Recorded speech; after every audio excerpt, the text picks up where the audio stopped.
അയൽ സംസ്ഥാനമായ തമിഴ്നാട്ടിനോട് ചേർന്ന് കിടക്കുന്നത് കൊണ്ട് ഒരു മലയാളി തമിഴ്നാട് ചൊവ്വയൊക്കെ ഇതിന്റെ അകത്ത് നമുക്ക് കാണുവാൻ കഴിയും. എങ്കിലും മനുഷ്യനെ വേർതിരിച്ചു കാണാതെ വണ്ണം മനുഷ്യനെ മനുഷ്യനായി തന്നെ കണ്ടുകൊണ്ട് ഞങ്ങൾ ഈ ദേശത്തോട് വിളിച്ചു പറയുന്ന ഈ ലഘുവായ സന്ദേശം ഇവിടെ മനുഷ്യസ്നേഹികളായ മാന്യ മിത്രങ്ങളുടെ ശ്രദ്ധയെ ഞങ്ങൾ ഒരു നിമിഷം ക്ഷണിക്കുകയാണ്. ഞങ്ങളുടെ കൂട്ടു സഹോദരന്മാർ ഒരു ലഘുലേഖയുമായി നിങ്ങളുടെ അടുക്കൽ വരുന്നുണ്ട്. അതൊരു ജാതിയുടെയോ മതത്തിന്റെയോ പേരിലുള്ള ലഘുലേഖകളല്ല.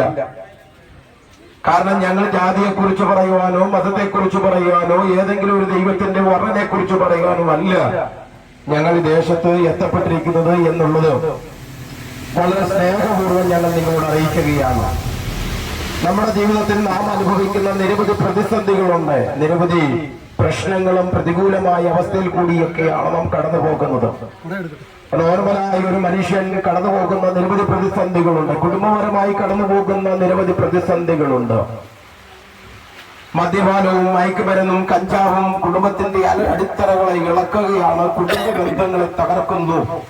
തലമുറയുടെ ഭാവിയെ പോലും തകർത്തു കളയുന്ന ലഹരിയുടെ ഉപയോഗം നമ്മുടെ ഈ കൊച്ചു ഗ്രാമത്തിൽ ഉണ്ട് എന്ന് നമുക്ക് അറിയാവുന്നതാണ്. നമ്മൾ ഒരുപക്ഷെ ഞാൻ ഈ സന്ദേശം നിങ്ങളോട് പറയുമ്പോൾ നമ്മൾ ചിലരൊക്കെ ആ വിധത്തിൽ ലഹരി ഉപയോഗിക്കുന്നവരായി നാം മാറുന്നുണ്ട്.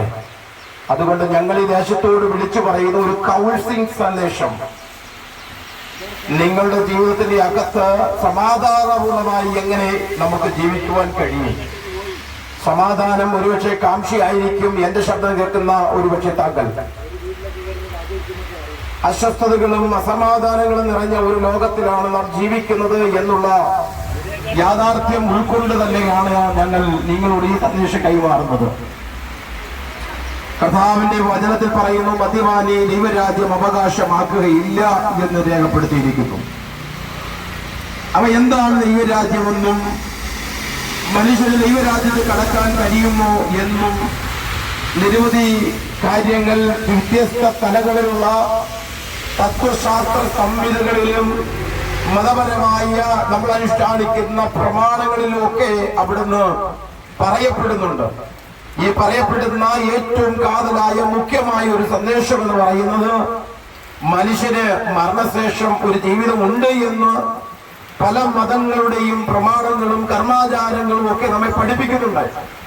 അതല്ല എങ്കിൽ നാം മരണശേഷം ഒരു മനുഷ്യൻ മരണശേഷം ആ മനുഷ്യന്റെ ആത്മശാന്തിക്ക് വേണ്ടി നാം നിരവധി പുണ്യസ്ഥലങ്ങളിലും കർമാചാരങ്ങളിലും ഒക്കെ നാം അനുഷ്ഠിക്കാറുണ്ടല്ലോ. ഇതെല്ലാം വിളിച്ചു പറയുന്ന ഒരു സന്ദേശം, മനുഷ്യനൊരു ആത്മാവുണ്ട്, ആ ആത്മാവിനൊരു സ്വസ്ഥത വേണം എന്ന് എല്ലാവരും ആഗ്രഹിക്കാറുണ്ട്.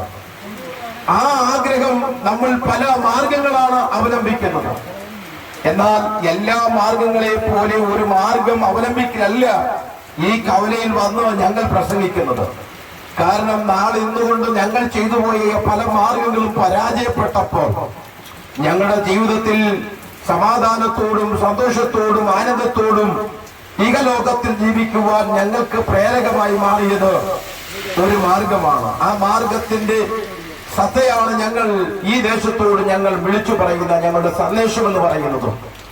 ഒരു കാലഘട്ടത്തിന്റെ അകത്ത് സ്വസ്ഥതയില്ലാതെ സമാധാനമില്ലാതെ കഞ്ചാവിനടിച്ചായും മദ്യപാനം സ്വയം നിർമ്മിച്ച് അത് കുടിച്ചും കുടുംബത്തിന്റെ അകത്തളങ്ങളിൽ ഭാര്യയും മക്കളെയും എടുത്തു തല്ലിയും ഒക്കെ സ്വസ്ഥത നഷ്ടപ്പെട്ടു പോയ ഒരു കുടുംബത്തിന്റെ അകത്തളങ്ങളിൽ നിന്നും ഇങ്ങനെ സമാധാനപൂർവമായ ഒരു സന്ദേശം വിളിച്ചു പറയുവാൻ ഈ കവലയിൽ ഒരു ചെറുപ്പക്കാരൻ നിൽക്കുന്നുണ്ടെങ്കിൽ അതിന്റെ പിന്നിൽ ഒരു യാഥാർത്ഥ്യമുണ്ടെന്ന് മാന്യ സഹോദരങ്ങളെ നിങ്ങൾ മനസ്സിലാക്കണം.